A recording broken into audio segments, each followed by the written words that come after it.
भगवान विष्णु के परम भक्त देवर्षि नारद को कौन नहीं जानता, लेकिन क्या आप ये जानते हैं कि उन्हें यह पदवी मिली कैसे? आखिर कौन थे नारद मुनि? इनका जन्म कहाँ हुआ? कैसे इनके हृदय में हरिभक्ति की अलख जगी और कैसे ये बन गए भगवान विष्णु के अति प्रिय? अगर नहीं जानते हैं तो यह वीडियो आपके बहुत काम का है, इसे लास्ट तक जरूर देखना। यहाँ आपको इन सारे सवालों के जवाब मिल जाएंगे। आइए जानते हैं। एक पौराणिक कथा के अनुसार पूर्व जन्म में नारद मुनि ब्राह्मणों की एक दासी के पुत्र थे।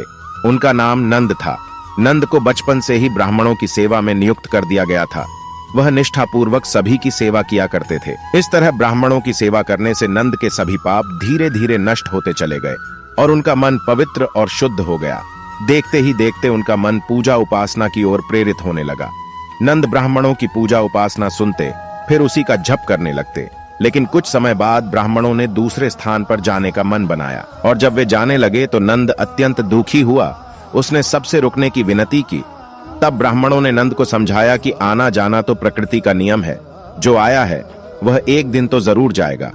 मनुष्यों को इस मोह माया के बंधन में नहीं फंसना चाहिए। तब ब्राह्मणों ने कहा कि नंद, हम तुम्हें ऐसा दिव्य ज्ञान प्रदान करेंगे जिससे कि तुम प्रभु भक्ति को सहज ही प्राप्त कर सकोगे। यह कहकर उन्होंने नंद को दिव्य ज्ञान प्रदान किया, जिसे स्वयं भगवान श्री कृष्ण ने गीता में अपनी प्राप्ति का मुख्य उपाय बताया है।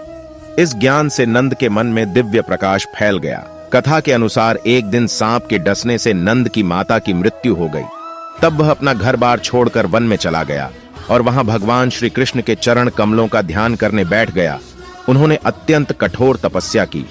उसके तप के प्रभाव से भगवान कृष्ण प्रसन्न हुए और उन्होंने नंद को साक्षात दर्शन दिए। उनके मनोहारी स्वरूप को देखते ही नंद आत्मविभोर हो उठा। उसी समय एक भविष्यवाणी हुई, वत्स, तुम्हारा मन पवित्र और निष्पाप है, इसलिए तुम्हें मेरे दिव्य दर्शन प्राप्त हुए हैं।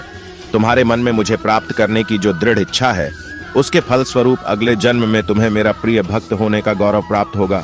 अपनी भक्ति के कारण जगत में तुम सदा के लिए अमर हो जाओगे। भविष्यवाणी को सुनते ही नंद भगवान विष्णु की उपासना करने लगे और प्रभु की नाम जपते जपते वह पृथ्वी पर विचरण करने लगे।